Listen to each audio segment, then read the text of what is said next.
Hi welcome all. ഞാൻ നേരത്തെ ചെയ്തതിൻ്റെ രണ്ടാമത്തെ പാർട്ടായിട്ടാണ് ഇത് ചെയ്യുന്നത്. റിച്ച് ആൾക്കാർക്ക് ലോകത്തിൽ ഒരുപാട് നന്മ ചെയ്യാൻ കഴിയുന്നു. 1% ആൾക്കാർ മാത്രമേ ലോകത്തിൽ വലിയ വിജയങ്ങളിലേക്ക് പോകുന്നുള്ളൂ. അപ്പോൾ ഈ 1%വും ബാക്കി 99%ആയിട്ടുള്ള മൈൻഡ് സെറ്റിലെ വ്യത്യാസം മാത്രമാണ്. ഹാർഡ്വെയർ എല്ലാവരുടെയും സെയിമാണ്. സോഫ്റ്റ്വെയറിൽ ചെറുതായിട്ടുള്ള അപ്പോൾ ഈ 99% സഫർ ചെയ്യുന്നതിൻ്റെ റീസൺ ചെറുപ്പകാലത്ത് അവരുടെ ചുറ്റുവട്ടത്തുള്ളതിൽ നിന്നും എന്താണ് അവർ അബ്സോർവ് ചെയ്തിരിക്കുന്നത്, അത് അവരുടെ മനസ്സിൽ നിന്നിട്ട് ആ മനസ്സിൽ നിന്ന് മാറ്റാനായിട്ടുള്ള ഒരു ഇൻ്റർവെൻഷണൽ ഓപ്പർച്യൂണിറ്റി കിട്ടിയിട്ടില്ല എന്നുള്ളതാണ്. ഇങ്ങനെ നമുക്ക് ഓപ്പർച്യൂണിറ്റി കിട്ടിയിട്ടുള്ള ആൾക്കാർ, ഈ 1% ആൾക്കാർ ലോകത്തിൽ ഒരുപാട് നന്മകൾ ചെയ്തിട്ടുണ്ട്. അപ്പോൾ അത് നിങ്ങളും ഇതുപോലൊരു നന്മയുടെ മരമായി മാറണം എന്നുള്ളത് കൊണ്ടാണ് ഞാൻ ഈ ഒരു സംഭവം എടുത്തു പറയുന്നത്. നിങ്ങൾ വെറുതെ ഇവിടെ ജീവിച്ചിട്ട് നമ്മളൊന്നും അല്ലാതെ ആൾക്കാർ നമ്മളെ വിസ്മരിച്ചു പോകുന്നൊരു സാഹചര്യം ഉണ്ടാകരുത്. ദരിദ്രനായിട്ട് ജനിക്കുക, താഴ്ന്ന ജാതിയിൽ ജനിക്കുക, അല്ലെങ്കിൽ ബാക്ക്വേർഡ് ജില്ലകളിലെ സ്ഥലങ്ങളിൽ ജനിക്കുക, ഇതൊക്കെ നമുക്കൊരു സൗഭാഗ്യമാണ്. പക്ഷേ ദരിദ്രനായിട്ട് മരിക്കുക എന്ന് പറഞ്ഞു കഴിഞ്ഞാൽ നമ്മുടെ കുറ്റം കൊണ്ട് മാത്രമാണ്. ഒരിക്കലും നമ്മൾ ദരിദ്രനായിട്ട് മരിക്കാൻ പാടില്ല. അപ്പോൾ ഞാൻ ഈ പറയുന്ന കുറച്ച് ആൾക്കാരുടെ പേരുമൊക്കെ പറയാം. അപ്പോൾ അവരുടെ ഒരു ബാക്ക്ഗ്രൗണ്ടും നിങ്ങൾക്കത് കുറച്ചൊക്കെ നെറ്റിലൊക്കെ സെർച്ച് ചെയ്ത് അവരെക്കുറിച്ച് കുറേ കൂടുതൽ യൂട്യൂബൊക്കെ നോക്കിക്കഴിഞ്ഞാൽ അവരുടെ ലൈഫിൽ എങ്ങനെയാണ് മാറ്റം ഉണ്ടായെന്ന് മനസ്സിലായി. ഈ 1%ൻ്റെ കുറച്ച് മോഡൽസാണ്. കുറച്ച് എല്ലാം പറയാൻ നമുക്ക് സമയം കിട്ടില്ല, നിങ്ങൾക്ക് തന്നെ അറിയാമല്ലോ. പക്ഷേ എങ്കിൽ തന്നെ ഞാനിത് പറയുമ്പം കുറേ സമയമെടുക്കും. അപ്പം നിങ്ങളുടെ മൂഡനുസരിച്ച് അത് വീണ്ടും റീവിസിറ്റ് ചെയ്യാനായിട്ട് നോക്കുക. ഒന്നാമതായിട്ട് എനിക്ക് പറയാനുള്ളത് ആൻഡ്രൂ കാർണിഗിനെയാണ്. ലോകത്തിലെ ആദ്യത്തെ ബില്യണേഴ്സിന് ഒരാളാണ്. പക്ഷേ അദ്ദേഹത്തിൻ്റെ 1919 അദ്ദേഹം മരിക്കുന്നത്. അപ്പോൾ അദ്ദേഹത്തിൻ്റെ മുഴുവൻ സമ്പത്തും അദ്ദേഹം എഡ്യൂക്കേഷന് വേണ്ടിയിട്ടും ലൈബ്രറീസിന് വേണ്ടിയിട്ടും വിട്ടുകൊടുക്കുക ചെയ്തത്. അതിനുശേഷമാണ് അദ്ദേഹത്തിൻ്റെ കാർണിഗി മെല്ലൻ യൂണിവേഴ്സിറ്റി എന്ന് പറയുന്ന അദ്ദേഹത്തിൻ്റെ ഇനിഷ്യേറ്റീവോടുകൂടി അദ്ദേഹത്തിൻ്റെ ഫണ്ട് വെച്ചിട്ട് ഒരു യൂണിവേഴ്സിറ്റി തന്നെ, വലിയൊരു യൂണിവേഴ്സിറ്റി നിലവിലുണ്ട്. അതുപോലെ തന്നെ ആ കാലത്ത് തന്നെ ജീവിച്ചിരുന്ന അടുത്ത ആളാണ് ജോൺ ഡി റോക്ക്ഫെല്ലർ. അപ്പോൾ നമുക്കറിയാം റോക്ക്ഫെല്ലർ ഫൗണ്ടേഷൻ, അദ്ദേഹം ഓയിൽ കിങ് ആയിരുന്നു. ആൻഡ്രൂ കാർണിഗി സ്റ്റീൽ കിങ് ആയിരുന്നു.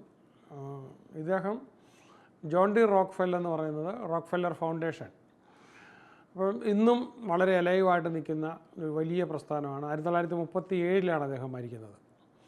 അപ്പം ആ കാലഘട്ടം വരെ ഏറ്റവും പവർഫുള്ളായിട്ട് ഇന്ന് നമ്മൾ കാണുന്ന ബില്യണേഴ്സിനെ കഴിഞ്ഞൊക്കെ വലിയ ബില്യണറായിരുന്നു അദ്ദേഹം. പക്ഷേ അദ്ദേഹത്തിൻ്റെ ആ ഒരു സമ്പത്ത് അതെല്ലാം ലോകത്തിലെ നന്മകൾക്ക് വേണ്ടിയിട്ടാണ്. അപ്പോൾ അദ്ദേഹത്തിന് അതിൻ്റെ ചെറിയൊരു ഭാഗം മാത്രമേ ഉപയോഗിക്കാൻ പറ്റിയിട്ടുള്ളൂ. അതുപോലെ ആ കാലത്ത് തന്നെ ഉണ്ടായിരുന്ന അടുത്ത ആളാണ് ഹെൻറി ഫോർഡ്. ഹെൻറി ഫോർഡ് ഒരു സെമി ലിറ്ററേറ്റ് ആയിരുന്നു, വലിയ അക്ഷരാഭ്യാസമൊന്നും ഇല്ലാത്ത ആളായിരുന്നു. പക്ഷേ എന്നിട്ടും ഈ കാറിനെ ലോകത്തിൽ പോപ്പുലറൈസ് ചെയ്തതും ഫോർഡ് എന്ന് പറയുന്നത് ഇന്നും ഫോർഡ് ഫൗണ്ടേഷൻ ഇന്നും ഇന്ത്യയിലും പല സ്ഥലത്ത് അവരുടെ ഓഫീസ് പോലും ഉണ്ട്. ലോകത്ത് നന്മ ചെയ്യാനായിട്ട് അവരുടെ പണം ഉപയോഗിക്കുന്നത്. അതുപോലെ തന്നെ നിങ്ങൾക്കറിയാം 2000 സ്റ്റാർട്ട് ചെയ്ത bill and Melinda Gates foundation. എത്രയോ ബില്യണാണ് ലോകത്തിലെ ഹെൽത്തിന് വേണ്ടിയിട്ട് അവർ ചെയ്തുകൊണ്ടിരിക്കുന്നത്. Education, poverty alleviation. അതേപോലെ തന്നെ വാറൻ ബഫറ്റ്, അദ്ദേഹത്തിൻ്റെ സ്വത്തിൻ്റെ ഏറ്റവും പ്രധാന ഭാഗം അദ്ദേഹത്തിന് നോക്കി നടത്താൻ സമയമില്ലാത്തതുകൊണ്ട് അദ്ദേഹം ബിൽ ആൻഡ് മെലിൻഡ ഗേറ്റ് ഫൗണ്ടേഷന് കൊടുക്കുക ചെയ്തത്. ഇപ്പോൾ ജീവിച്ചിരിക്കുന്നതിലൊരു വളരെ പ്രധാനപ്പെട്ടതാണ് ജോർജ് സോറോസ്. അദ്ദേഹം ഡെമോക്രസിക്കും ഹ്യൂമൻ റൈറ്റ്സ് ഒക്കെ ആയിട്ട് ലോകത്ത് ഒരുപാട് ഫണ്ട്, അദ്ദേഹത്തിൻ്റെ സമ്പത്തിൻ്റെ മുഖ്യ ഭാഗം അദ്ദേഹം അതിനു വേണ്ടി കൊടുക്കുമായിരുന്നു. ഞാനതുപോലെ തന്നെ നേരിട്ട് അവരിൽ നിന്ന് ട്രെയിനിങ് എടുത്തിട്ടുള്ള ആളാണ് ഓപ്ര വിൻഫ്രി. എൻ്റെ ഒരു സ്വപ്നമായിരുന്നു. ലാസ്റ്റ് വിസിറ്റ് US ആണ് നടന്നത്. അപ്പം അവരിന്ന് ലോകത്തിലെ ഏറ്റവും വലിയ സെലിബ്രിറ്റിയാണ്. ആ സമയത്ത് എന്തുമാത്രം ദാരിദ്ര്യത്തിൽ നിന്ന് എന്തുമാത്രം പ്രശ്നങ്ങളിൽ നിന്നു എന്നൊക്കെ ഞാൻ നേരത്തെ എൻ്റെ പുസ്തകത്തിനകത്ത് എഴുതിയിട്ടുണ്ട്, ഞാൻ വീഡിയോയിൽ പറഞ്ഞിട്ടുണ്ട് അവരുടേത്. അപ്പോൾ അവർ ലോകത്തിന് ചെയ്യുന്ന, പ്രത്യേകിച്ച് വിമൺ എഡ്യൂക്കേഷന് വേണ്ടിയിട്ട് ചെയ്യുന്ന, പ്രത്യേകിച്ച് ആഫ്രിക്കനിൽ പല സ്ഥലത്തൊക്കെ ചെയ്യുന്ന നന്മകൾ. അപ്പോൾ അവരുടെ leadership academy for girls in south Africa. അടുത്ത മറ്റൊരു നന്മ മരം എന്ന് നമുക്ക് പറയാൻ പറ്റുന്നതാണ് റിച്ചാർഡ് ബ്രാൻസൺ. വെർജിൻ അദ്ദേഹത്തിൻ്റെ ഏതാണ്ട് 450ഓളം കമ്പനികൾക്കൊക്കെ അദ്ദേഹം ചെയ്തുകൊണ്ടിരിക്കുന്ന, അപ്പോൾ സീരിയൽ ആന്ത്രപ്രണർ എന്നൊക്കെ പറയുന്നതിൻ്റെ അപ്പുറത്തേക്കായിട്ട് മാസീവ് ആന്ത്രപ്രണറാണ്. മറ്റൊരാളെക്കുറിച്ച് എനിക്ക് പറയാനുള്ളത് പോൾ അലൻ. ബിൽഗേറ്റിൻ്റെ പാർട്ണറായിരുന്നു. അപ്പോൾ അദ്ദേഹം ഈ ഞാൻ ഇപ്പോൾ ചെയ്തുകൊണ്ടിരിക്കുന്ന ഈ ബ്രെയിൻ പ്രോജക്റ്റിനൊക്കെ വേണ്ടിയിട്ട് ഒരുപാട് ഫണ്ടൊക്കെ മുടക്കി. അദ്ദേഹത്തിൻ്റെ സമ്പത്തിൻ്റെ നല്ലൊരു ഭാഗം ഈ ബ്രെയിൻ പ്രോജക്റ്റിന് വേണ്ടി മുടക്കിയതാണ്. അപ്പോൾ അദ്ദേഹത്തിൻ്റെ ഫണ്ട് മുഴുവൻ മുടക്കിയത് സപ്പോർട്ട് സയൻറ്റിഫിക് റിസർച്ച്, പിന്നെ space exploration, wild life conservation, ഇതിനൊക്കെ വേണ്ടിയിട്ട് മുടക്കിയതാണ്. അദ്ദേഹം 1918 മരിച്ചുപോയി. 2018 മരിച്ചുപോയി. ഓക്കെ, അടുത്താണ് കാർലോസ് സ്ലിം. കാർലോസ് സ്ലിം ഏറ്റവും കൂടുതൽ ഫണ്ട് മുടക്കിക്കൊണ്ടിരിക്കുന്നത് ഹെൽത്തിനാണ്. Health and education initiatives south അമേരിക്കയിൽ, മെക്സിക്കോയിൽ, സൗത്ത് അമേരിക്കയിൽ എല്ലാ സ്ഥലത്തുമുണ്ട്. പിന്നെ അതുപോലെ നമുക്കറിയാം Mark Zuckerberg and Priscilla Chan, ഇതിൻ്റെ വൈഫ്. അപ്പോൾ അവർ 2015 പല ഗ്ലോബൽ ചാലഞ്ചസിനും വേണ്ടിയിട്ട് അവർ നല്ല രീതിയിൽ ഫണ്ട് അവർ വിനിയോഗിക്കുന്നുണ്ട്. വളരെ യങ്ങായിട്ടുള്ള അവരുടെ സ്പെൻഡിങ്. അതേപോലെ തന്നെ ടെഡ് ട്യൂണർ, CNN ഒക്കെ ഉണ്ടാക്കിയ അദ്ദേഹമാണ്. അപ്പോൾ UN വേണ്ടിയിട്ട് എൻവയറമെൻ്റൽ കോസസിനൊക്കെ വേണ്ടിയിട്ട് അദ്ദേഹത്തിൻ്റെ ഫണ്ട് ഒരുപാട് മുടക്കി. അതുപോലെ തന്നെ ഇലോൺ മസ്ക് റിന്യൂവൽ എനർജിക്കും സ്പേസ് എക്സ്പ്ലോറേഷനും വേണ്ടിയിട്ട് അദ്ദേഹത്തിൻ്റെ ഫണ്ടെല്ലാം മുടക്കുന്നത്. ലാറി എല്ലിസൺ, അദ്ദേഹം മെഡിക്കൽ ഫൗണ്ടേഷൻ, പ്രത്യേകിച്ച് ഏജിങ് ആയിക്കൊണ്ടിരിക്കുന്ന ആൾക്കാർക്ക് വേണ്ടിയിട്ടുള്ള ഇതിന് വേണ്ടിയിട്ട് അദ്ദേഹം ഹ്യൂജ് ഫണ്ട്. അതുപോലെ നമുക്ക് അത് വളരെ ഇതായിട്ടുള്ളത് ബെഞ്ചമിൻ ഫ്രാങ്ക്ലിൻ. അപ്പം അദ്ദേഹത്തിൻ്റെ ആയിരുന്നു, അപ്പോൾ നിങ്ങൾക്കറിയാമല്ലോ $100 ബില്ലിൽ കറൻസിയിലുള്ള അദ്ദേഹത്തിൻ്റെ പടമാണ്. അദ്ദേഹം public lending in library in America അദ്ദേഹത്തിൻ്റെ ആദ്യം തുടങ്ങിയ പ്രസ്ഥാനമാണ്. അത് 1790 അദ്ദേഹം മരിക്കുന്നത്. അപ്പം അതിനു മുമ്പ് തന്നെ അദ്ദേഹം ലോകത്തിന് വേണ്ടി ചെയ്ത ഒരുപാട് നന്മകൾ. അതുപോലെ തന്നെ ജോൺ ഹാർവാർഡിനെ കുറിച്ച്, അപ്പോൾ അദ്ദേഹം 1638 മരിക്കുന്നത്. അദ്ദേഹത്തിൻ്റെ മുഴുവൻ ലൈബ്രറി, അദ്ദേഹത്തിൻ്റെ മുഴുവൻ സ്വത്തും എല്ലാം ഹാർവാർഡ് യൂണിവേഴ്സിറ്റിക്ക് വേണ്ടിയിട്ട് അദ്ദേഹം മാറ്റിവെച്ചു. അതുകൊണ്ടാണ് ഹാർവാർഡ് യൂണിവേഴ്സിറ്റി ഒരു വ്യക്തിയുടെ ലോകത്തിലെ ഏറ്റവും മുൻനിരയിൽ നിൽക്കുന്ന യൂണിവേഴ്സിറ്റി വന്നത്. അതിൽ നിന്നാണ്, അദ്ദേഹത്തിൻ്റെ കോൺട്രിബ്യൂഷനോട് കൂടിയാണ്. അത് ഞാൻ പറഞ്ഞത് 1638 അദ്ദേഹം മരിക്കുന്നത്. അപ്പോൾ ആ കാലഘട്ടം വരെ അദ്ദേഹം. പിന്നെ നമുക്കറിയാം ഇപ്പം 58 വയസ്സായിട്ടുള്ളൂ J.K. റൗളിംഗ്. അവർ ഈ ഹാരി പോട്ടർ എന്ന് പറഞ്ഞ ആ പുസ്തകങ്ങളിൽ കൂടെ ഒരുപാട് പൈസ അവർക്ക് കിട്ടി. പക്ഷേ ആ പൈസ എല്ലാം അവർ millions and billions to charity, children's കോസിന് വേണ്ടിയിട്ടാണ്.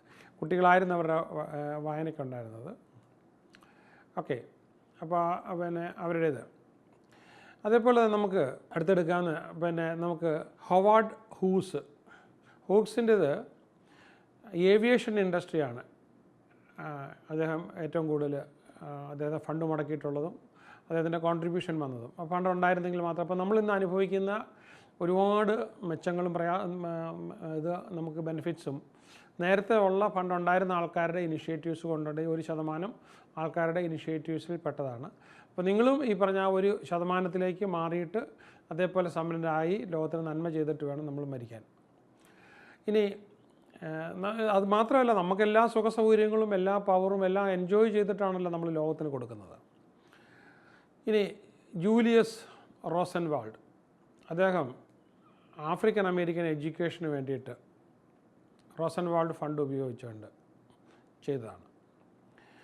പിന്നെ അതുപോലെ ഫ്രിറ്റ്സ് ഹാബർ എന്ന് പറയുന്ന ജർമ്മൻ ജൂയിഷ് കെമിസ്റ്റ്, അദ്ദേഹത്തിൻ്റെ ഒരു ഇനിഷ്യേറ്റീവിലാണ് ഇന്ന് നമുക്ക് അതുകൊണ്ട് 1918 അദ്ദേഹത്തിൻ്റെ കണ്ടുപിടുത്തങ്ങൾ ഏറ്റവും പ്രധാനമായിട്ട് വരുന്നതും രാസവളങ്ങൾ ഉണ്ടാകുന്നതും.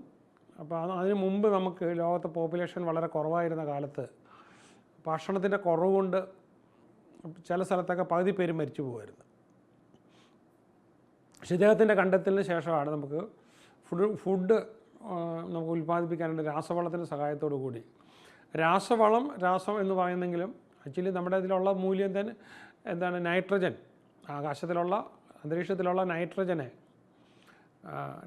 ഹൈഡ്രജനെ കൂടെ പിടിച്ച് അതിനെ നമ്മൾ എന്താണ് അമോണിയാക്കി മാറ്റുന്നു എന്നുള്ളൊരു പ്രക്രിയ അദ്ദേഹം കണ്ടെത്തിയത്. അപ്പോൾ അതിലൂടെയാണ് അദ്ദേഹം വരുന്നത്. പിന്നെ NPK ചെടികൾക്ക് വേണ്ടുന്ന സംഭവങ്ങൾ വരുന്നത് എല്ലാം. അപ്പം നമ്മുടെ പ്രൊഡക്ടിവിറ്റി 100 ഇരട്ടിയായി വർദ്ധിക്കുകയും ലോകത്തെ ജനസംഖ്യ പെരുകി പോവുകയും അതിനെല്ലാം കാരണമായത് ഈ ഫ്രിറ്റ്സ് ഹേബറിൻ്റെയാണ്. ബട്ട് അൺഫോർച്ചുനേറ്റ്ലി ഈ രാസവളം ഉപയോഗിച്ച് ബോംബ് ഉണ്ടാക്കാനും ഒക്കെ അദ്ദേഹം പഠിപ്പിച്ചിരുന്നു. അതിന് അപ്പോൾ ജർമ്മൻ സൈന്യങ്ങൾ ഒരുപാട് പേര് അത് വെച്ച് കൊല്ലുകയുണ്ടായി. അദ്ദേഹത്തെ ലോകം മുഴുവൻ ബഹിഷ്കരിക്കുന്നൊരു കാര്യം പോലും അതുകൊണ്ടുണ്ടായി. പക്ഷേ അദ്ദേഹം ബോംബിൽ മരിച്ചതിൻ്റെ എത്രയോ ആയിരക്കണക്കിന് ഇരട്ടി ആൾക്കാരാണ് ലോകത്ത് അദ്ദേഹത്തിൻ്റെ ടെക്നോളജിയിലൂടെ ഫുഡ് കഴിച്ച് രക്ഷപ്പെട്ടു വന്നത്. അപ്പോൾ അതുപോലെ തന്നെ നമുക്ക് ജോർജ് ഈസ്റ്റ്മാൻ 1932 മരിക്കുന്നത്. അദ്ദേഹമാണ് ഈ ഈസ്റ്റ്മാൻ കൊഡാക്ക് കമ്പനിയൊക്കെ ഉണ്ടാക്കിയത്. അപ്പോൾ എഡ്യൂക്കേഷന് വേണ്ടിയിട്ട് അദ്ദേഹം ഒരുപാട് അദ്ദേഹത്തിൻ്റെ ഫണ്ടിൻ്റെ നല്ലൊരു ഭാഗം എഡ്യൂക്കേഷന് വേണ്ടി കൊടുത്തിട്ടുണ്ട്. പിന്നെ അതുപോലെ തന്നെ വാൾട്ട് ഡിസ്നി 1966 അദ്ദേഹം മരിക്കുന്നത്. അദ്ദേഹത്തിൻ്റെ ഞാൻ അവരുടെ ലോകത്തിലുള്ള എല്ലാ ഡിസ്നി വേൾഡുകളും ഞാൻ കണ്ടിട്ടുണ്ട് എന്നുള്ളതാണ് എനിക്കൊരു സന്തോഷമായിട്ട് അദ്ദേഹത്തെക്കുറിച്ച് ഓർക്കുമ്പോൾ ചിന്തിക്കാനായിട്ടുള്ളത്. അദ്ദേഹം ഉണ്ടാക്കിയിട്ടുള്ള മിക്കി മൗസും. അപ്പോൾ ഒരു പ്ലേസ് ടു എൻജോയ്. അപ്പോൾ അവിടെ നമ്മൾ ഇതിൽ കൂടി ചെല്ലുമ്പോഴത്തേക്ക് നമുക്ക് ഒരുപാട് ഐഡിയാസ്. അപ്പോൾ ഞാൻ ഫ്യൂച്ചർ ഹോം 50 വർഷത്തിന് ശേഷമുള്ള ഹോമൊക്കെ എങ്ങനെയായിരിക്കും എന്നൊക്കെ ഉള്ളതിനെക്കുറിച്ചൊക്കെ ഒരു ധാരണയൊക്കെ എനിക്ക് വന്നത് ഞാൻ കാലിഫോർണിയയിലുള്ള ഓറഞ്ച് കൗണ്ടിയിലുള്ള അദ്ദേഹത്തിൻ്റെ ഡിസ്നി വേൾഡ് കണ്ടപ്പോഴത്തേക്കാണ്. അപ്പോൾ എൻ്റെ നേതൃത്വത്തിൽ ഇപ്പോൾ ഉണ്ടാക്കുന്ന ഓരോ പുതിയ ടൗൺഷിപ്പിനും നമ്മളങ്ങനെയുള്ള വളരെ ഫ്യൂച്ചറിസ്റ്റിക് ആയിട്ടുള്ള കാര്യം കൂടെ ഉൾപ്പെടുത്തിയാണ് ചെയ്തു പോയിക്കൊണ്ടിരിക്കുന്നത്. അതേപോലെ തന്നെ തോമസ് എഡിസൺ, അദ്ദേഹം 1931 മരിക്കുന്നത്. അദ്ദേഹത്തിൻ്റെ കാലത്ത് അദ്ദേഹം ഫോട്ടോഗ്രാഫ് കണ്ടുപിടിച്ചു, ലൈറ്റ് ബൾബ്, മോഷൻ പിക്ചേഴ്സ്, 1000-ലധികം കണ്ടുപിടുത്തങ്ങളാണ് അദ്ദേഹത്തിന്. 1000-ലധികം പേറ്റൻസാണ് അദ്ദേഹത്തിനുള്ളത്. അപ്പോൾ അതെല്ലാം ഈ പറഞ്ഞത് സമ്പത്തുണ്ടാക്കിയതുമായിട്ടുള്ള കണക്ഷനാണ് നമുക്ക് ഈ അഡ്വാൻറ്റേജ് എടുക്കാനായിട്ട് പറ്റുന്നത്. അതുപോലെ അരിസ്റ്റോട്ടിൽ ഒണാസിസ് മെഡിക്കൽ റിസർച്ചിനാണ് അദ്ദേഹം. മെഡിക്കൽ റിസർച്ചിനും സോഷ്യൽ കോസിനും വേണ്ടിയിട്ടാണ്. അടുത്തത് ഹോബി മൂർ, ക്യാൻസർ ട്രീറ്റ്മെൻറ്റിന് വേണ്ടിയിട്ട് ഫൗണ്ടേഷൻ ഉണ്ടാക്കിയത്. പിറി ഓമഡിയാർ, നമ്മുടെ ഈബേയുടെ ഉടമസ്ഥൻ, അദ്ദേഹത്തിൻ്റെ വൈഫ് പമീലയോടെ കൂടിയിട്ടുണ്ടാക്കിയ ചാരിറ്റിക്ക്, അവരുടെ വരുമാനത്തിൻ്റെ ഏറ്റവും നല്ലൊരു ഭാഗം ചാരിറ്റിക്കാണ് ഇപ്പോഴും പോയിക്കൊണ്ടിരിക്കുന്നത്. തുടക്കം മുതൽ അങ്ങനെ തന്നെയാണ്. അതുപോലെ തന്നെ പോൾ ന്യൂമാൻ 2008 വരെ അദ്ദേഹം ജീവിച്ചിരിപ്പുണ്ടായിരുന്നു. അപ്പോൾ അദ്ദേഹം കംപ്ലീറ്റ്ലി അദ്ദേഹത്തിൻ്റെ പ്രോഫിറ്റ് എല്ലാം ചാരിറ്റിക്ക് വേണ്ടിയിട്ടാണ് ഉപയോഗിച്ചിട്ടുള്ളത്. അതുപോലെ തന്നെ നമുക്കൊരു സൽമാൻ ഖാൻ, അദ്ദേഹമാണ് ഒരു പാകിസ്ഥാനി എഡ്യൂക്കേഷണലിസ്റ്റാണ്. അദ്ദേഹമാണ് ഖാൻ അക്കാഡമി, അതിലൂടെ ഓൺലൈൻ എഡ്യൂക്കേഷൻ വഴി മില്യൺസിനെ പഠിപ്പിച്ചെടുക്കാൻ പറ്റിയെന്നുള്ളതാണ്. അതുപോലെയാണ് നമുക്ക് ബില്ലി ജീൻ കിങ്. അപ്പോൾ അവർ gender equality, particularly in sports, women സ്പോർട്സിന് വേണ്ടിയിട്ട് അവർ ഒരുപാട് ഇത് ചെയ്തു. പിന്നെ ഇതേപോലെ നമുക്ക് വളരെ ചെയ്തതാണ് മുഹമ്മദ് യൂനുസ്, ഗ്രാമീൺ ബാങ്ക്. അപ്പോൾ അദ്ദേഹത്തിൻ്റെ ഒരു ഇതാണ്. അതേപോലെ തന്നെ മലാല യൂസഫ്സായി, അവർ നോബൽ പ്രൈസൊക്കെ വാങ്ങിച്ചെങ്കിൽ അതിൻ്റെ അവരുടെ കിട്ടിയിട്ടുള്ള എല്ലാ പൈസകളും വിമൻ എഡ്യൂക്കേഷന് വേണ്ടിയിട്ടാണ് ഇന്ന് അവർ പേഴ്സണൽ ഡേഞ്ചറൊക്കെ ഉണ്ടാഞ്ഞിട്ടും താലിബാനെ എതിർത്ത് പിടിച്ചുകൊണ്ടാണെങ്കിലും ശരി അവരിന്ന് ലോകത്തിന് വേണ്ടി നന്മ ചെയ്തുകൊണ്ടിരിക്കുന്നത്. അതുപോലെ തന്നെ അടുത്ത ഫ്രെഡ് ഹോളോസ്, അവരുടെ ഒരു പ്രത്യേകത 1993 വരെ ഉണ്ടായിരുന്നു. ഒരുപാട് പേർക്ക് ഐസൈറ്റ് കൊടുക്കാനായിട്ട്, പർട്ടിക്കുലർലി ഡെവലപ്പിംഗ് കൺട്രിയിൽ ഒരുപാട് പേർക്ക് ഐസൈറ്റ് കൊടുക്കാനായിട്ട് അവരുടെ കോൺട്രിബ്യൂഷനും കൊണ്ട് സാധിച്ചു. പിന്നെ എപ്പോഴും ഓർക്കേണ്ടതാണ് 1919 വരെ ഉണ്ടായിരുന്നു മാഡം CJ വാക്കർ. അപ്പോൾ അവർ ശരിക്കും പറഞ്ഞത് first female self made millionaire എന്ന് വേണമെങ്കിൽ പറയാം. അവർ അന്ന് ഒരുപാട് പേരെ സപ്പോർട്ട് ചെയ്ത് പ്രത്യേകിച്ച് ആഫ്രിക്കൻ അമേരിക്കൻസിൻ്റെ ഇടയ്ക്ക് വലിയ മാറ്റം ഉണ്ടാക്കിയതാണ്. Andrew Goodman civil rights activist ആയിരുന്നു. അദ്ദേഹം 1964 വരെ ഉണ്ടായിരുന്നു. ഫ്രീഡം സമ്മർ ക്യാമ്പയിൻ ഇടയ്ക്കാണ് അദ്ദേഹം മരിക്കുന്നത്. ജോൺ ഗ്ലെന്ന് ആദ്യമായിട്ട് ശൂന്യാകാശത്ത് first American to orbit the earth, ഭൂമിക്ക് ചുറ്റും പോകാനായിട്ട്. അത് കഴിഞ്ഞ് US സെനറ്ററിൽ അദ്ദേഹം വന്നു. അതുപോലെ Clara Barton, red cross, American red ക്രോസിന് രൂപം കൊടുത്തത് അവരുടേതാണ്. 1912 വരെ ഉണ്ടായിരുന്നവർ. അതേപോലെ തന്നെ ലെച്ച് വലേസ, സോളിഡാരിറ്റി മൂവ്മെൻറ്റിന് വേണ്ടിയിട്ട് പർട്ടിക്കുലർലി പോളണ്ടിന് വേണ്ടിയിട്ട് ചെയ്തിട്ടുള്ളത് നമ്മൾ ഒരുപാട് വായിച്ചിട്ടുണ്ടാവും. അതുപോലെ തന്നെ വാച്ചാവ് ഹാവൽ ഒരു ഡിസിഡൻറ്റ് പ്ലേ റൈറ്റർ ആയിരുന്നു. ചെക്കോസ്ലാവേക്കിയയിൽ ചെക്ക് റിപ്പബ്ലിക്കിന് വേണ്ടിയിട്ട് ഒരുപാട് പ്രയത്നിച്ച ആളാണ്. ഡെസ്മൻ ടുറ്റു, അപ്പോൾ നിങ്ങൾക്ക് പേര് പരിചിതമായിരിക്കുമല്ലോ, അപ്പാർത്തീഡിനെതിരെ പ്രവർത്തിച്ച ആംഗ്ലിക്കൻ ബിഷപ്പ്. അപ്പോൾ ആൽബർട്ട് ഐൻസ്റ്റീൻ ഒരു റെവല്യൂഷണറി ഫിസിക്സ് ആയിരുന്നു അദ്ദേഹത്തിന്, advocate for peace. Nikola Tesla, ഇപ്പോൾ ഇന്നത്തെ ടെസ്ല വാഹനം വന്നതിന് ശേഷമാണ് ഒരുപാട് പേര് അദ്ദേഹത്തെക്കുറിച്ച് അദ്ദേഹം കണ്ടെത്തിയിട്ടുള്ള പല കാര്യങ്ങളും ഇന്നും പൂർണ്ണമായിട്ടും അവതരിപ്പിച്ചെടുക്കാൻ പറ്റിയില്ല. അത്രമേൽ ഇമാജിനേറ്റീവ് ആയിരുന്നു നിക്കോളാസ് ടെസ്ലയുടെ ജീവിതം. 1943 വരെ ഉണ്ടായിരുന്നു അദ്ദേഹം. മേരി ക്യൂറി 1934 വരെയായിരുന്നു. അപ്പോൾ അവരൊരു ഫിസിസ്റ്റ് എന്നുള്ള നിലയിലും കെമിസ്റ്റ് എന്നുള്ള നിലയിലും 2 സബ്ജക്റ്റിലും നമുക്കറിയാം നോബൽ പ്രൈസ് കിട്ടിയ വിമണിൽ വളരെ അപൂർവങ്ങളായി കിട്ടിയ ഒരാളാണ്. ജെയിൻ ഗുഡോൾ, അവർ ഒരു ശരിക്കും പറഞ്ഞാൽ കൺസർവേഷൻ, ഭൂമിയിലെ കൺസർവേഷന് വേണ്ടിയിട്ട് ഒരുപാട് ഫണ്ട് ചെയ്ത ആളാണ്. റേച്ചൽ കാർസൺ എൻവയറമെൻ്റൽ ഇഷ്യൂസിന് വേണ്ടിയിട്ട്, ഇപ്പോൾ സൈലൻറ്റ് സ്പ്രിംഗ് എന്ന് പറയുന്ന പ്രോഗ്രാമിന് വേണ്ടിയിട്ട് അവരൊരുപാട് സമയം സ്പെൻഡ് ചെയ്തിട്ടുണ്ട്. ഫ്ലോറൻസ് നൈറ്റിംഗേൽ നിങ്ങൾക്ക് അറിയാവുന്നതാണ്, 1910 വരെ ഉണ്ടായിരുന്നു. പയനിയറിങ് നേഴ്സ്, അപ്പോൾ മോഡേൺ നേഴ്സിങ്ങിന് വേണ്ടിയിട്ട് ഏറ്റവും കൂടുതൽ പേരുണ്ടാക്കിയിട്ടുള്ള. അതുപോലെ മാർട്ടിൻ ലൂതർ കിങ് ജൂനിയർ, അദ്ദേഹം 1968 വരെ ഉണ്ട്. സിവിൽ റൈറ്റ്, അദ്ദേഹത്തിൻ്റെ ഐ ഹാവ് എ ഡ്രീം എന്ന് പറയുന്ന ആ ഒരു സ്പീച്ച്, അദ്ദേഹത്തിൻ്റെ സ്വപ്നത്തിനകത്ത് അദ്ദേഹം പറയുന്നത്, ഐ ഹാവ് എ ഡ്രീം എന്ന് അദ്ദേഹം പറയുന്നുണ്ട്, നാളെ കറുത്ത വർഗ്ഗക്കാരും വെറുത്ത വർഗ്ഗക്കാരും കുട്ടികൾ അങ്ങോട്ടും ഇങ്ങോട്ടും കൈ പിടിച്ച് നടക്കുന്നൊരു കാലം ഉണ്ടാകും. അവരെ കളർ ഓഫ് ദ സ്കിൻ വെച്ചിട്ടല്ല, കണ്ടൻറ്റ് ഓഫ് ദ ക്യാരക്ടർ വെച്ചിട്ട് ജഡ്ജ് ചെയ്യത്തുള്ളൂ. അങ്ങനത്തെ കാലം ഞാൻ സ്വപ്നം കാണുന്നു എന്ന് പറഞ്ഞുകൊണ്ടായിരുന്നു അദ്ദേഹത്തിൻ്റെ സ്പീച്ച്. അതുപോലെ തന്നെ റോസ പാർക്ക് 2005 വരെ ഉണ്ടായിരുന്നു. സിവിൽ റൈറ്റ് ആക്ടിവിസ്റ്റ് ആയിരുന്നു. അതുപോലെ തന്നെ സീസർ ഷവേഴ്സ്, അവർ ലേബർ ലീഡറായിരുന്നു. ഫാർം വർക്കറിലും തുടങ്ങിയതാണ്. സിവിൽ റൈറ്റ് മൂവ്മെൻറ്റിന് വേണ്ടി ഒരുപാട് മുന്നോട്ട് പോയതാണ്. സൂസൻ ബി ആന്റണി, അവർ സ്ത്രീകളുടെ വോട്ടിങ്ങിന് വേണ്ടിയിട്ട് ലോകത്തിലെ ഏറ്റവും കൂടുതൽ ശബ്ദം ഉയർത്തിയ ഒരാളായിരുന്നു. റാൾഫ് നാഡർ ഇപ്പോഴും ഉണ്ട്. ഒരു കൺസ്യൂമർ അഡ്വക്കേറ്റിൽ ഏറ്റവും മുന്നിൽ നിൽക്കുന്ന political activist, known for improving safety standard, അതിലാണ് ഏറ്റവും കൂടുതൽ അറിയപ്പെടുന്നത്. ജോൺ ലെവിസ്, ഞാൻ എന്തിനാണ് ഇപ്പോൾ ഇദ്ദേഹവും ജോൺ ലെവിസിൻ്റെയും പ്രോമിനൻറ്റ് സിവിൽ റൈറ്റ് ലീഡറാണ്. അപ്പോൾ ഇവരെക്കുറിച്ച് എന്തിനാണ് പറയുന്നത് വെച്ച് കഴിഞ്ഞാൽ, ഇവർക്കൊക്കെ പണം ഉണ്ടായിരുന്നത് കൊണ്ട് ഇവർക്ക് ലോകത്ത് ഒരുപാട് നന്മ ചെയ്യാനും ലോകത്തെ ഈ 1% അറിയപ്പെടാനായിട്ടും സാധിച്ചു. അപ്പോൾ നിങ്ങൾക്കും എങ്ങനെയെങ്കിലും ഈ 1% എത്താനായിട്ട് പറ്റണം. അടുത്തത് ഹാരിയറ്റ് ടഫ്മാൻ, ഇദ്ദേഹം ഒരു എസ്കേപ്പ് ചെയ്യപ്പെട്ട ഒരു സ്ലേവ് ആയിരുന്നു. 1913 വരെ അദ്ദേഹം ജീവിച്ചിരുന്നു. അണ്ടർഗ്രൗണ്ട് റെയിൽ റോഡ് ഉണ്ടാക്കാനായിട്ട് അമേരിക്കയിൽ ഏറ്റവും കൂടുതൽ മുൻകൈ എടുത്ത ആളാണ്. മറ്റൊരാളാണ് ആനി ഫ്രാങ്ക്, ഹോളോകോസ്റ്റ് വിക്ടിമായിരുന്നു. അവരുടെ ഡയറി മില്യൺസിനെ ഇൻസ്പയർ ചെയ്തതാണ്. ഇനി ഫ്രീഡ കബാലോ, ഒരു മെക്സിക്കൻ ആർട്ടിസ്റ്റ്, അവരുടെ പോർട്രേറ്റ് ഉണ്ടാക്കുന്നതിൽ ഉള്ള ഇതിലായിരുന്നു. ചാർലി ചാപ്ലിനെ നിങ്ങൾക്കെല്ലാം അറിയാം, ഐക്കണിക് ആയിട്ടുള്ള ആക്ടറായിരുന്നു, ഫിലിം മേക്കറായിരുന്നു. ലോകത്ത് അദ്ദേഹം കൊണ്ടുവന്നിട്ടുള്ള ട്രെൻഡ് ചിരിയുടെ മാലപ്പടക്കം. ഇനി സിരിമാവോ ഭണ്ഡാരനായിക്, അവർ വേൾസ് ഫസ്റ്റ്, ലോകത്തിലെ ആദ്യത്തെ ഫീമെയിൽ പ്രൈം മിനിസ്റ്റർ ആയിരുന്നു. 2000 അവർ മരിച്ചത്. പ്രൈം മിനിസ്റ്റർ ആയിരുന്ന വളരെ നേരത്തെയാണ് ശ്രീലങ്കയിൽ. ഇനി അടുത്തത് Abdul Sattar Edhi foundation, humanitarian work in Pakistan. ഒരുപാട്, അപ്പോൾ അദ്ദേഹത്തിൻ്റെ പണം മുഴുവനും നന്മയ്ക്ക് വേണ്ടിയിട്ട് മുടക്കിയതാണ്. അതുപോലെ തന്നെ മാർഷൽ പ്ലാൻ ബെനഫാക്ടേഴ്സ്, അപ്പോൾ wealthy individuals who support യൂറോപ്സ് post war recovery, ഇവരുടെ ഒരു ഇനിഷ്യേറ്റീവാണ്. അപ്പോൾ നമുക്കറിയാം രത്തൻ ടാറ്റ 1937 അദ്ദേഹം ജനിച്ചത്. നിങ്ങൾക്കിപ്പോൾ വയസ്സ് കണക്ക് കൂട്ടിയെടുക്കാം. ഇന്ന് കാണുന്നതിൽ ഏറ്റവും മുൻനിര ഫിലാന്ത്രോപ്പിസ്റ്റാണ്. അദ്ദേഹത്തിന് ശേഷം അദ്ദേഹത്തിന് മക്കളില്ല, കല്യാണം കഴിച്ചിട്ടില്ല.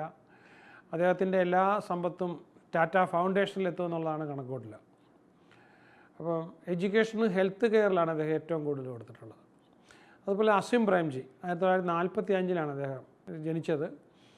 അപ്പോൾ അദ്ദേഹത്തിൻ്റെ ഏറ്റവും പ്രധാനപ്പെട്ട സ്വത്തിൻ്റെ ഭാഗങ്ങൾ മുഴുവനും അദ്ദേഹത്തിൻ്റെ എഡ്യൂക്കേഷന് വേണ്ടിയിട്ട്, ഇന്ത്യയിലെ എഡ്യൂക്കേഷന് വേണ്ടിയിട്ട് മുടക്കുക എന്നുള്ളതാണ്.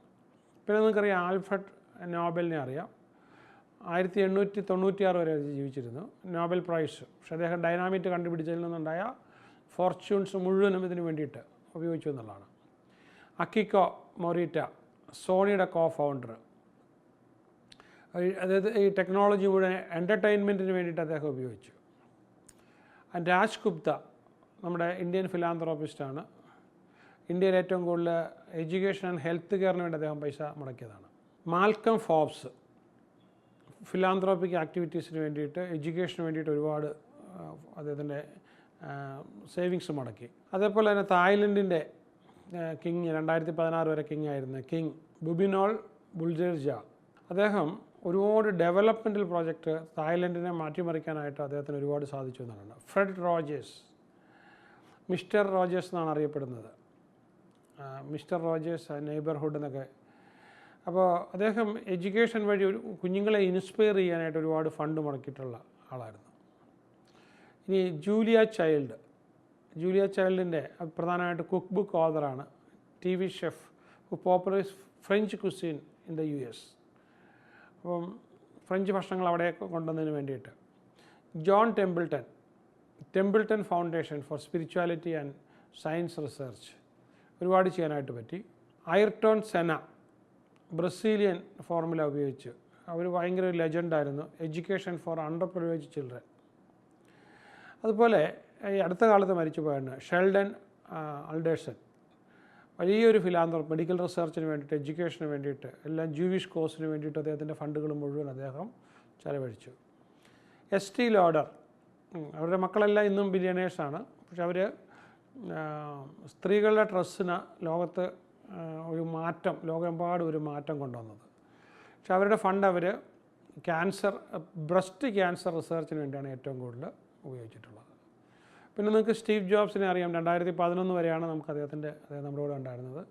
അദ്ദേഹത്തിൻ്റെ കാലത്ത് വന്ന ആപ്പിളിൻ്റെ അതേ സ്പീഡ് പിന്നെ അവർ പിന്തുടർന്നില്ല എന്നൊരു പരാതിയുണ്ട്. അപ്പോൾ ഒരു ഗ്രൗണ്ട് ബ്രേക്കിംഗ് ടെക്നോളജി ലോകത്തിന് കൊടുക്കാനായിട്ട് പറ്റിയ. അതുപോലെ John Abigail Adams, influential founding fathers who promoted education. Dolly Parton, അദ്ദേഹത്തിൻ്റെ മില്യൺസ് ഓഫ് ബുക്സ് അവരുടെ ലൈബ്രറിക്ക് വേണ്ടിയിട്ട്, ഇമാജിനേഷൻ ലൈബ്രറി എന്ന് പറഞ്ഞ ലൈബ്രറിക്ക് വേണ്ടിയിട്ട് കൊടുക്കാനായിട്ട് പറ്റി. അഡൈൽ എഡാർഡോ, അപ്പോൾ അവർ ഒരു കൾച്ചറൽ ആർട്ടിസ്റ്റിക് എൻ്റർവേഴ്സിന് വേണ്ടിയിട്ടുണ്ടായിരുന്ന സമ്പത്ത് മുഴുവൻ കൊടുത്തു എന്നുള്ളതാണ്. അതേപോലെ തന്നെ നമ്മൾ ഈ നോക്കുമ്പോഴത്തേക്ക് ഇപ്പോൾ എന്തിനാണ് ഇവരെക്കുറിച്ച് പറഞ്ഞുകൊണ്ടിരിക്കുന്നത് പറഞ്ഞാൽ, ഇവരെ പോലെ നിങ്ങളും ഈ 1%-ൽ വരണം എന്നുള്ളത്. അപ്പോൾ പൈസ ഉണ്ടെങ്കിൽ നമുക്ക് നല്ല ജീവിത സൗകര്യവും നമുക്ക് പവറും നമുക്ക് അംഗീകാരവും അക്സെപ്റ്റൻസും റെക്കഗ്നീഷനും എന്തൊക്കെ നിങ്ങൾക്ക് വേണോ അതെല്ലാം സമ്പത്തുണ്ടാക്കിയ ജീവിതത്തിലെ ഒരു 98% പ്രോബ്ലംസ് നിങ്ങൾക്ക് പരിഹരിക്കാൻ പറ്റും. അതുകൂടാതെ ലോകത്തിന് നന്മ ചെയ്യാൻ പറ്റും. അപ്പോൾ നിങ്ങൾക്കും ഈ 1%-ൽ വരണം എന്നുള്ളതും ഈ പറഞ്ഞിട്ടുള്ള ആൾക്കാർ ചെയ്തിട്ടുള്ള ലോകത്തിൻ്റെ നന്മകൾ, എനിക്ക് തോന്നുന്നു ഇത് കുറച്ചുകൂടെ എലാബറേറ്റ് ആയിട്ട് പറയുന്ന മറ്റൊരു വീഡിയോ തന്നെ ഞാൻ ഉണ്ടാക്കേണ്ടിയിരിക്കുന്നു. മെൽ ബ്രൂക്സ് ഒരു കോമഡി ലെജൻഡ് എന്നാണ് അറിയപ്പെടുന്നത്. ഓഡിയൻസിനെ എപ്പോഴും അപ്ലിഫ്റ്റ് ചെയ്തിട്ടുള്ള അവരുടെ ഫണ്ട് ഒരുപാട് നന്മയ്ക്ക് വേണ്ടി വെച്ചിട്ടുണ്ട്.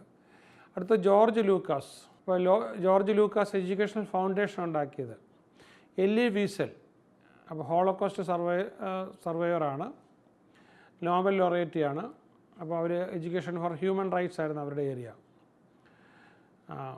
ലുക്കാസിനോ പട്രോട്ടി, അപ്പോൾ അവർ ഹ്യൂമാനിറ്റേറിയൻ കോസിന് വേണ്ടിയിട്ട് അവരുടെ ഫണ്ട് മുഴുവനും കൊടുക്കുന്നത്. അതേപോലെ തന്നെ അഞ്ജലീന ജോലി, നിങ്ങളിപ്പോൾ അറിയാവുന്ന ആളാണ്. ജോലിനെ ആക്ട്രസ്സാണ്. റെഫ്യൂജീസ് ആൻഡ് ചിൽഡ്രന് വേണ്ടിയിട്ട് ഇന്നും ലോകത്ത് ഒരുപാട് സംസാരിക്കുന്നത്. പിന്നെ ലെസ് ബ്രൗൺ, അദ്ദേഹം നല്ലൊരു ട്രെയിനറാണ്, ഞാനുമായിട്ട് വളരെ അടുത്തിട്ടുണ്ട്. വലിയൊരു ഫിലാന്ത്രോപ്പിസ്റ്റാണ്. അപ്പോൾ അദ്ദേഹത്തിൻ്റെ ഫണ്ടുകൾ ഒരുപാട് ലോക നന്മയ്ക്ക് വേണ്ടിയിട്ട് അദ്ദേഹം കൊടുക്കാറുണ്ട്. പിന്നെ നമുക്ക് മഡോണെ അറിയാം, പോപ്പ്, അതിനകത്ത് പോപ്പ് സിംഗിങ്ങിനകത്ത് ഏറ്റവും പ്രധാനപ്പെട്ട. അപ്പോൾ ചിൽഡ്രൻസ് ഹോസ്പിറ്റൽ ആൻഡ് എഡ്യൂക്കേഷൻ ആയിരുന്നു അവർ ഏറ്റവും കൂടുതൽ ഫണ്ട് മുടക്കിയിട്ടുള്ളത്. ഡേവിഡ് ബോണി, അദ്ദേഹം സപ്പോർട്ട് ചെയ്തിട്ടുള്ളത് എയ്ഡ്സ് റിസർച്ചിന് വേണ്ടിയാണ് ഫണ്ട് മുഴുവനും വെച്ചിട്ടുള്ളത്. അതേപോലെ തന്നെ എലോനോർ റൂസ്വെൽറ്റ്, അവർ civil right movement, human right, അപ്പോൾ അവർ നല്ലൊരു ഡിപ്ലോമാറ്റും ഫസ്റ്റ് ലേഡിയൊക്കെ ആയിരുന്നു. അതേപോലെ തന്നെ പോപ്പ് ഫ്രാൻസിസ് ഇപ്പോഴത്തെ അദ്ദേഹത്തിന് ഒരു advocate for social justice and interfaith dialogue, മതങ്ങളുടെ ഇടയ്ക്ക് തമ്മിലുള്ള പല മതങ്ങൾ തമ്മിലുള്ള ഡയലോഗ് എടുക്കാനായിട്ട്. Howard Buffett, humanitarian and philanthropist who supported numerous charitable causes. And Nellie Bly, ഒരു ഇൻവെസ്റ്റിഗേറ്റീവ് ജേർണലിസ്റ്റ് ആയിരുന്നു. അപ്പോൾ ഒരുപാട് സോഷ്യൽ ഇൻജസ്റ്റിസസ് പുറത്ത് കൊണ്ടുവന്ന് ലോകത്ത് ഒരുപാട് മാറ്റം വരുത്താൻ അവരെ കൊണ്ട് പറ്റിയിട്ടുണ്ട്. അവരുടെ കോൺട്രിബ്യൂഷൻ ആ മേഖലയിലായിരുന്നു. ജോർജ് കോൺലി, അവർ ആക്ടറായിരുന്നു, ആക്ടിവിസ്റ്റ് ആയിരുന്നു ഹ്യൂമാനിറ്റേറിയൻ കോസിന് വേണ്ടിയിട്ട്. ഇനി Brad Pitt actor and philanthropist ആയിരുന്നു, supporting disaster relief and housing initiatives. Oscar Schindler's list എന്ന് പറഞ്ഞൊക്കെ മൂവിയൊക്കെ ഇദ്ദേഹത്തെ ബേസ് ചെയ്തിട്ടാണ് എടുത്തേക്കുന്നത്. 1974 വരെ ഉണ്ടായിരുന്നു. അപ്പോൾ തൗസൻഡ്സ് ഓഫ് ജൂവിഷ് ലൈഫ് ഹിറ്റ്ലറുടെ കാലത്ത് സേവ് ചെയ്യാൻ പറ്റിയ ജർമ്മൻകാരനായിരുന്നു അദ്ദേഹം. ആനി സുള്ളിവാൻ, അപ്പോൾ അവരൊരു ഡെഡിക്കേറ്റഡ് ടീച്ചറായിരുന്നു. അവരാണ് ഹെലൻ കെല്ലറുടെ കഴിവുകൾ പുറത്തെടുത്ത് അവർക്ക് ഈസി ആയിട്ട് കമ്മ്യൂണിക്കേറ്റ് ചെയ്യുക, അതുവഴി ഹെലൻ കെല്ലർ ലോകത്ത് പ്രസിദ്ധയാകാനായിട്ട് സഹായിച്ചത്. ജോന സാൾക്ക്, പോളിയോ വാക്സിൻ കൊണ്ട് നിങ്ങൾക്കറിയാം കൗണ്ട്ലെസ് ലൈഫ് മാറ്റാനായിട്ട്. നിങ്ങൾക്കൊന്ന് ആലോചിച്ച് നോക്കിക്കുക പോളിയോ. ഓക്കെ, ഇനി ജോർജ് വാഷിങ്ടൺ കാർവർ, സയൻറ്റിസ്റ്റ് ആയിരുന്നു, revolutionary agriculture and helped farmers. ഇനി ഓൺട്രി ഹഡ്ബേൺ, ഇവർ actress UNICEF goodwill ambassador ആയിരുന്നു. അപ്പോൾ അവർ കുട്ടികളുടെ ആവശ്യങ്ങൾക്ക് വേണ്ടിയിട്ടാണ് അവർ ഏറ്റവും കൂടുതൽ സഹായിച്ചെടുത്തത്. Robert F Kennedy, prominent political figure, civil റൈറ്റ്സിന് വേണ്ടിയിട്ട് സോഷ്യൽ ജസ്റ്റിസിന് വേണ്ടിയിട്ട് ഒരുപാട് ചെയ്തത്. ഇനി അതുപോലെ തന്നെ ഡെങ് ഷിയോപിങ്, നമ്മൾ ഏറ്റവും കൂടുതൽ ആദരിക്കപ്പെടേണ്ട ആളാണ്. കാരണം പട്ടിണി കൊണ്ട് കോടിക്കണക്കിന് ആൾക്കാർ മരിച്ചുകൊണ്ടിരുന്ന ചൈനയിലേക്ക് കമ്മ്യൂണിസം നിലനിർത്തിക്കൊണ്ട് അതിനകത്തോടെ ക്യാപിറ്റലിസം കൊണ്ടുവന്ന ആൾക്കാരുടെ സമ്പത്ത്, അപ്പോൾ ലോകത്തെ ഒരു സാമ്പത്തിക ശക്തിയായിട്ട് ചൈനയെ ഉയർത്തിയതും ചൈന ആൾക്കാരെ മരണത്തിൽ നിന്ന് രക്ഷപ്പെടുത്തിയതും ഡെങ് ഷിയോപിങ്ങിൻ്റെ ഇതാണ്. ഇക്കണോമിക് റിഫോംസ് കൊണ്ടുവന്നു, പോവർട്ടി അലിവിയേഷൻ. 1997 വരെ ജീവിച്ചിരുന്നു. ബോബ് ഗോൾഡൻഫ്, അദ്ദേഹത്തിൻ്റെ ഒരു musician activist organised live aid for famine relief. അപ്പോൾ ഇവരൊക്കെ ചെയ്തിട്ടുള്ള ഈ 1% ആൾക്കാരിൽ ആയതുകൊണ്ട് നമുക്ക്. അപ്പോൾ അതുപോലെ തന്നെ ഹാർവി മിൽക്ക്, LGBTQ റൈറ്റ്സിന് വേണ്ടിയിട്ട് ഒരുപാട് ചെയ്തിട്ടുള്ളതാണ്. ആൽബർട്ട് ഷോർട്സ്, അദ്ദേഹം ഒരു സ്വല്പം പ്രായമായതിനു ശേഷം മെഡിസിൻ പോയി പഠിച്ച് അത് മെഡിക്കൽ മിഷണറി ആയിട്ട് ആഫ്രിക്കയിൽ ഹെൽത്ത് കെയറിന് വേണ്ടിയിട്ട് ഒരുപാട് സേവനം കൊടുത്തിട്ടുള്ള മനുഷ്യനാണ്. ഇനി സൈമൺ ബോളിവർ, അദ്ദേഹമാണ് സൗത്ത് അമേരിക്കൻ കൺട്രീസിൽ ഇൻഡിപെൻഡൻസ്, സ്പാനിഷ് അതിൽ റൂളിൽ നിന്നും ഇൻഡിപെൻഡൻസിന് വേണ്ടിയിട്ട് ജനങ്ങളെ ഒരുപാട്, നമ്മുടെ ഗാന്ധിജിയെ പോലെ. ഇനി ഹെൻറി ഡുവാണ്ട്, അദ്ദേഹം റെഡ് ക്രോസ് വഴി ഹ്യൂമാനിറ്റേറിയൻ പ്രിൻസിപ്പിൾസ് കൊണ്ടുവരാനായിട്ട്. മാർത്ത ഗ്രഹാം, അപ്പോൾ അവരുടെ മേഖല ഡാൻസ് ആയിരുന്നു. ആ ആർട്ട് ഫോമിന് ഒരുപാട് റിഫോം ചെയ്യാനായിട്ട് അവരെ കൊണ്ട് സാധിച്ചു. ഇനി മേരി ആൻറ്റിയോനെറ്റ്, അപ്പോൾ അവർ ശരിക്കും പറഞ്ഞാൽ ക്വീൻ ഓഫ് ഫ്രാൻസ് ആയിരുന്നു. അപ്പോൾ അവർ ഒരുപാട് ചാരിറ്റബിൾ അവരുടെ കാലഘട്ടത്തിൽ, അത് 1793 പോലും. ഓക്കെ, അതുപോലെ തന്നെ നമുക്ക് സ്റ്റീഫൻ ഹോക്കിങ്ങിനെ കുറിച്ച് അറിയാം. ശരീരത്തിൻ്റെ 75% പ്രവർത്തനരഹിതമായിരിക്കുമ്പോൾ പോലും അവർ തിയററ്റിക്കൽ ഫിസിസ്റ്റ് ആയിട്ടിരുന്നുകൊണ്ട് യൂണിവേഴ്സിൻ്റെ മിറക്കിൾസിനെ കുറിച്ച് നമ്മളെ പഠിപ്പിച്ചിട്ടുള്ള ആൾ. ഇനി ഡൊറോത്തിയ ഡിക്സ്, മെൻ്റലി ഇല്ലായിട്ടുള്ളവർ അല്ലെങ്കിൽ പ്രിസൺ റിഫോംസിന് വേണ്ടിയിട്ട് ഒരുപാട് ശബ്ദിച്ചു. ഇവരെല്ലാം ലോകത്ത് ഒരുപാട് മാറ്റങ്ങൾ കൊണ്ടുവന്നാണ്. ഹാൻസ് ക്രിസ്ത്യൻ ആൻഡേഴ്സൺ, അദ്ദേഹത്തിൻ്റെ പുസ്തകങ്ങളൊക്കെ നിങ്ങൾ 1875 വരെയായിരുന്നു അദ്ദേഹം ഉണ്ടായിരുന്നത്. അപ്പോൾ ഒരുപാട് നോവൽസ്, അതിനകത്താണ് ഒരു നോവലിനകത്ത് അദ്ദേഹം പറയുന്നത് രാജാവിനെ 3 വീവേഴ്സ് വന്ന് പറ്റിച്ചിട്ട് പോകുന്നത്, ബുദ്ധിയുള്ളവർക്ക് മാത്രമേ അവരുണ്ടാക്കിയ ഡ്രസ്സ് കാണാൻ പറ്റൂ എന്ന് പറഞ്ഞ് അവർ രാജാവിനെ ഡ്രസ്സ് ധരിപ്പിച്ചിട്ടുണ്ടെന്ന് തെറ്റിദ്ധരിപ്പിച്ച് തെരുവിലോട്ട് വലിയ പ്രൊസഷന് മുന്നിൽ വിട്ടു. അപ്പം അദ്ദേഹത്തിന് ഡ്രസ്സില്ല എന്ന് കാണുന്ന ആൾക്കാർക്ക് ബുദ്ധിയില്ല എന്ന് ഇൻ്റർപ്രിറ്റ് ചെയ്യുമെന്ന് പേടിച്ച് ആരും മിണ്ടിയില്ല. ഒരു കുട്ടി മാത്രമാണ് വിളിച്ചു പറഞ്ഞത് രാജാവ് നേക്കഡാണെന്ന് വിളിച്ചു പറഞ്ഞത്. അപ്പോൾ ആ ഒരു കഥ നമുക്കറിയാം, എപ്പോഴും നമ്മൾ പറഞ്ഞുകൊണ്ടിരിക്കുന്ന ഒരു സംഭവമാണ്. ഇനി അമീലിയ ഇയർഹാർട്ട്, അദ്ദേഹം ഏവിയേഷൻ രംഗത്ത് വിമൺ ഏവിയേറ്റേഴ്സിനെ ഒരുപാട് പ്രോത്സാഹിപ്പിച്ചിട്ടുള്ള ആളായിരുന്നു. ജെയിംസ് വാട്ടർ നമുക്കറിയാം, സ്റ്റീം എഞ്ചിന് വേണ്ടിയിട്ട് പ്രവർത്തിച്ചിട്ടുള്ള ആ ഇൻഡസ്ട്രിയെ തന്നെ റെവല്യൂഷണറൈസ് ചെയ്യാനായിട്ട് പറ്റി. അപ്പോൾ ജെയിംസ് മൂറാണ് മോഴ്സ് കോഡ് കണ്ടുപിടിച്ചതും ടെലഗ്രാഫ് കണ്ടുപിടിക്കുന്നതൊക്കെ. ലോകത്തിൽ ഏറ്റവും കൂടുതൽ മാറ്റം വരുത്തിയിട്ടുള്ള ആളിലൊന്നാണ് ജോനാസ് ഗുഡൻബർഗ്. അത് 1468 വരെ അദ്ദേഹം ഉണ്ടായിരുന്നുള്ളൂ. അദ്ദേഹമാണ് പ്രിൻറ്റിംഗ് പ്രസ്. ആ പ്രിൻറ്റിംഗ് പ്രസ്സിലൂടെയാണ് ഒരാളിൻ്റെ തലയ്ക്കകത്തിരുന്ന അറിവുകൾ ഡിസമിനേറ്റ് ചെയ്ത് ലോകത്തിൻ്റെ യഥാർത്ഥ പ്രോഗ്രസ് ആരംഭിക്കുന്നത് ഇദ്ദേഹത്തിൻ്റെ ഈ ഒരു പ്രിൻറ്റിംഗ് പ്രസ്സിൻ്റെ ഇൻവെൻഷനിലൂടെയാണ്. അതുപോലെ മാർക്കോണി, നമുക്കറിയാം, റേഡിയോ. അപ്പോൾ അദ്ദേഹത്തിന് അതിന് നോബൽ പ്രൈസ് കിട്ടിയിരുന്നു ഫിസിക്സിൽ. അതേപോലെ തന്നെ Nikolaus Otto internal combustion engine കണ്ടുപിടിച്ച 1891 വരെയായിരുന്നു അത് ഉണ്ടായിരുന്നത്. പിന്നെ അതുപോലെ തന്നെ ക്രിസ്റ്റഫർ കൊളംബസിൻ്റെ, അദ്ദേഹം ശരിക്കും പറഞ്ഞാൽ സ്പാനിഷ് കിങ്ങിൻ്റെ കയ്യിൽ നിന്നൊരു ചെറിയ സഹായം വാങ്ങിച്ചുകൊണ്ട് വോയേജിന് പോയി. അങ്ങനെയാണ് അദ്ദേഹം ആഫ്രിക്ക കണ്ടുപിടിക്കുന്നത്. ഇന്ത്യയിലേക്ക് വരാനുള്ള ശ്രമത്തിനിടയ്ക്ക് ആഫ്രിക്ക അദ്ദേഹം കണ്ടുപിടിച്ചത്. അപ്പോൾ 1506 ശരിക്കും പറഞ്ഞാൽ അന്ന് നല്ല കാമ്പസ് ഇല്ല, ഈ വടക്ക് നോക്കി യന്ത്രം ശരിയായിട്ടില്ല. ആ സമയത്ത് പോലും ഈ ഒരു കൂട്ടം ആൾക്കാരുമായിട്ട് അദ്ദേഹത്തിൻ്റെ ലീഡർഷിപ്പ് അറ്റ്ലാന്റിക്കിലൂടെ പടിഞ്ഞാറായിട്ട് പോയി കഴിഞ്ഞാൽ ഇന്ത്യ വരും എന്നൊരു വിശ്വാസത്തിൽ അദ്ദേഹം പോവുകയും മാറ്റം ഉണ്ടാക്കിയത്. അപ്പോൾ അദ്ദേഹത്തിൻ്റെ ആ ഒരു കഴിവിനെ നമ്മൾ ആ ഭാഗം വായിക്കുമ്പോൾ നമുക്ക് വളരെ ലീഡർഷിപ്പിൻ്റെ ക്വാളിറ്റീസ് ഒരുപാട് നമുക്ക് മനസ്സിലാക്കാനായിട്ട് പറ്റും. അപ്പോൾ ഞാൻ പറഞ്ഞു, ഇതിൻ്റെ ഈ 1% ആൾക്കാരിൽ നിങ്ങളും പെടാൻ വേണ്ടിയിട്ടാണ് ഞാൻ ഇവർ വരുത്തിയിട്ടുള്ളത്. അപ്പോൾ സമ്പത്തുണ്ടാക്കിയാൽ ലോകത്ത് ഒരുപാട് മാറ്റം വരുത്താനായിട്ട് പറ്റും. ഇനി മാർഗ്രറ്റ് സാങ്കർ, അവർ വിമൻ റീപ്രൊഡക്റ്റീവ് റൈറ്റ്സിന് വേണ്ടിയിട്ട് ഏറ്റവും കൂടുതൽ സൗണ്ട് ഉണ്ടാക്കിയിട്ടുള്ള അവരാണ്, മാറ്റം ഉണ്ടാക്കിയത്. ഹെൻറി കിസ്സിംഗർ ഡിപ്ലോമാറ്റ് ആയിരുന്നു, ആക്ച്വലി അമേരിക്കയുടെ ഫോറിൻ പോളിസി ഡിസൈൻ ചെയ്ത അദ്ദേഹമാണ്. ഇനി ഗോൾഡ മയർ ഇസ്രായേലിൻ്റെ പ്രൈം മിനിസ്റ്റർ ആയിരുന്നു. അപ്പോൾ പീസിന് വേണ്ടിയിട്ട് ഏറ്റവും കൂടുതൽ ശബ്ദം ഉണ്ടാക്കിയിട്ടുള്ളവരാണ്. അതിൻ്റെ ജൂലിയ ചൈൽഡ്, നേരത്തെ ഞാൻ പറഞ്ഞു അവർ വരുത്തിയിട്ടുള്ള മാറ്റങ്ങൾ. പിന്നെ നമ്മളിങ്ങനെ എടുക്കുമ്പോഴത്തേക്കും ഞാൻ പറഞ്ഞു, ഈ എലിസബത്ത് കാൻഡി സ്റ്റാൻഡൺ സ്ത്രീകളുടെ വോട്ടവകാശത്തിന് വേണ്ടിയിട്ട് ഒരുപാട്, അപ്പോൾ ഇവരൊക്കെ ചെയ്തിട്ടാണ് വോട്ടവകാശം സ്ത്രീകൾക്ക് കിട്ടുന്നത്. അതുപോലെ തന്നെ തൗഗുഡ് മാർഷൽ ഇദ്ദേഹത്തിൻ്റെ first African American the federal supreme court, അവിടെ ജഡ്ജായി. അപ്പോൾ സിവിൽ റൈറ്റ് ലോയറായിരുന്നു, എന്നിട്ടാണ് അദ്ദേഹം സുപ്രീം കോർട്ട് ലോയറായത്. മാർഷലിൻ്റെ ഒരുപാട് ശ്രദ്ധേയമായ കാര്യം നിയമ വിദ്യാർത്ഥികൾക്ക് ഇന്നും പർട്ടിക്കുലർലി LLM പഠിക്കാനുണ്ട്. നമ്മളപ്പോൾ ഇവരെ നമ്മൾ പഠിക്കുമ്പോഴത്തേക്കും ഇവർക്കൊക്കെ പണം ഉണ്ടായിരുന്നത് കൊണ്ടാണ് ശ്രദ്ധേയമായി തീരാനും ലോകത്ത് ഒരുപാട് നന്മ ചെയ്യാനും ജീവിതത്തിൽ സക്സസ്ഫുൾ ആകാനായിട്ടും അവർക്കൊക്കെ സാധിച്ചിട്ടുള്ളത്. നിങ്ങളുടെ ലൈഫിൽ ഇതേപോലെ ഈ സമ്പത്ത് നമുക്ക് വിമോചനത്തിനുള്ള ഏറ്റവും എളുപ്പ വഴിയാണ്.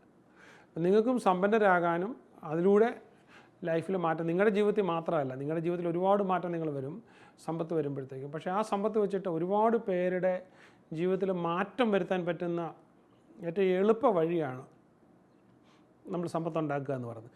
മറ്റുള്ള ഏരിയയിൽ ചെന്നാൽ നമ്മൾ സ്വീകരിക്കപ്പെടുമെന്ന് നമുക്കറിയില്ല. പക്ഷേ ഈ മേഖലയിൽ ഒരാൾക്കല്ലെങ്കിൽ ഒരു വിധത്തിലല്ലെങ്കിൽ വേറൊരു മേഖലയിൽ നിങ്ങൾക്ക് തീർച്ചയായിട്ടും നിങ്ങൾക്ക് അവിടെ വിജയിക്കാനായിട്ട് നിങ്ങളെ കൊണ്ട് പറ്റും. ഇനി ജെയിംസ് ക്ലാർക്ക് മാക്സ്വെൽ ഇക്വേഷൻസ്, ഇലക്ട്രോ മാഗ്നറ്റിസത്തെക്കുറിച്ചുള്ള ലോകത്തിലെ ഏറ്റവും കൂടുതൽ പ്രൊപ്പൗണ്ട് ചെയ്തതും അതിൽ കൂടെ കിട്ടിയ ധനത്തെ സമ്പത്തിന് വേണ്ടിയിട്ട് സമ്പത്ത് ലോകത്ത് ഉപയോഗിച്ചിട്ടുള്ളതും. ഇനി കാതറൈൻ ദ ഗ്രേറ്റ്, നിങ്ങൾ ഈ പേര് കേട്ടിട്ടുണ്ടായിരിക്കും ഒരുപാട് സ്ഥലത്ത്. അവരൊരു എംപ്രസ് ആയിരുന്നു, റഷ്യൻ, എൻലൈറ്റൻഡ് റൂളായി അവരുടെ നന്നായി ഭരിച്ചിരുന്നു. അടുത്ത ആൾ സുലൈമാൻ ദ മാഗ്നിഫിഷ്യൻ, ഓട്ടോമൻ സുൽത്താനായിരുന്നു. അപ്പം ആ കാലഘട്ടത്തിലാണ് ടർക്കി എക്സ്പാൻഡ് ചെയ്യുന്നത്. 1566 വരെ ഉണ്ടായിരുന്നു അദ്ദേഹം. ആ കാലഘട്ടത്ത് ടർക്കി ലോകത്തെ റൂൾ ചെയ്തിരുന്ന രാജ്യമായിരുന്നു എന്ന് മനസ്സിലാക്കണം. അതുപോലെ തന്നെ വില്യം ദ കോൺഗറർ, അപ്പോൾ ഈ ജർമ്മനിയുടെ ഒരു ഭാഗമാണ് നോർമാൻഡി. അവർ വന്നിട്ട് നോർമൻ കോൺകസ്റ്റ്, ഇംഗ്ലണ്ടിനെ കോൺകസ്റ്റ് ചെയ്ത് ഇംഗ്ലണ്ടിനെ പിടിച്ചടക്കിയ കാലം. അപ്പോൾ അതും ഇദ്ദേഹത്തിൻ്റെ കഴിവുണ്ടായതെല്ലാം സമ്പത്തിലൂടെയാണ്. അതുപോലെ തന്നെ ലൂയി 14 അബ്സല്യൂട്ട് മൊണാർക്ക് എന്ന് പറയുന്ന ഫ്രാൻസിലെ, അത് 1715 വരെയായിരുന്നു അദ്ദേഹം ഉണ്ടായിരുന്നത്. അപ്പോൾ അതിലേക്കൊക്കെ ഇവരുടെ കോൺട്രിബ്യൂഷനും അറിയപ്പെടാൻ പറ്റിയതൊക്കെ. അതേപോലെ ജീൻ ജാക്വൈൻ റൂസോ, ഫിലോസഫറായിരുന്നു, ഓതറായിരുന്നു. അദ്ദേഹമാണ് സോഷ്യൽ കോൺട്രാക്റ്റ് എന്ന് പറഞ്ഞ പ്രിൻസിപ്പിൾ. അപ്പോൾ 3 പേരാണ് അതിനകത്ത് അറിയപ്പെടുന്നത്, Hobbes, Locke and Rousseau. Okay, ഞാനത് പൊളിറ്റിക്കൽ പ്രിൻസിപ്പിളിലേക്ക് വേറെ ഒരിക്കൽ പറഞ്ഞുതരാം. വളരെ രസകരമാണ് നമ്മൾ മനസ്സിലാക്കാനായിട്ട്. അതുപോലെ തന്നെ തോമസ് ജെഫേഴ്സൺ, അപ്പോൾ അദ്ദേഹം ഡിക്ലറേഷൻ ഓഫ് ഇൻഡിപെൻഡൻസിൻ്റെ ഓതറാണ്. നമ്മുടെ ഡോക്ടർ അംബേദ്കർക്ക് തുല്യമായി US കണക്കാക്കാവുന്ന ആളാണ്. അപ്പോൾ അവരൊക്കെ സാമ്പത്തികമായിട്ട് ഉന്നമനത്തിലൂടെയാണ് ജീവിതത്തിൽ അവർക്ക് ഇത് തന്നത്. അടുത്തത് ജോൺ ലോക്ക്, തൊട്ട് മുമ്പ് ഞാൻ പറഞ്ഞതേ ഉള്ളൂ, ഫിലോസഫറാണ്. നാച്ചുറൽ റൈറ്റ്സ് എന്നാണ് അദ്ദേഹത്തിൻ്റെ പ്രിൻസിപ്പിളിൻ്റെ പേര്. അപ്പം സോഷ്യൽ കോൺട്രാക്റ്റിൻ്റെ ഒരു ഭാഗമാണ്. നമുക്കെല്ലാം ഒരു നാച്ചുറൽ റൈറ്റ് ഉണ്ട്, അത് സ്റ്റേറ്റിന് ഒരിക്കലും നമ്മളൊന്ന് എടുത്ത് കൊണ്ടുപോകാനായിട്ട് പറ്റില്ല. അപ്പോൾ അതാണ് അതിൻ്റെ ഏറ്റവും വലിയ പ്രത്യേകത. അതുപോലെ നെപ്പോളിയൻ ബോണപ്പാർട്ട്, ഫ്രാൻസിൻ്റെ എംപററാണെന്നറിയാം. അദ്ദേഹത്തെക്കുറിച്ച് ഞാൻ വേറെ വീഡിയോ ചെയ്തിട്ടുണ്ട്. ലോകത്തിന് വരുത്തിയിട്ടുള്ള മാറ്റം എന്നാണ്, ഒരു സാധാരണക്കാരന് പോലും ഇതേപോലെ ആയിത്തീരാൻ പറ്റും എന്നുള്ളത്.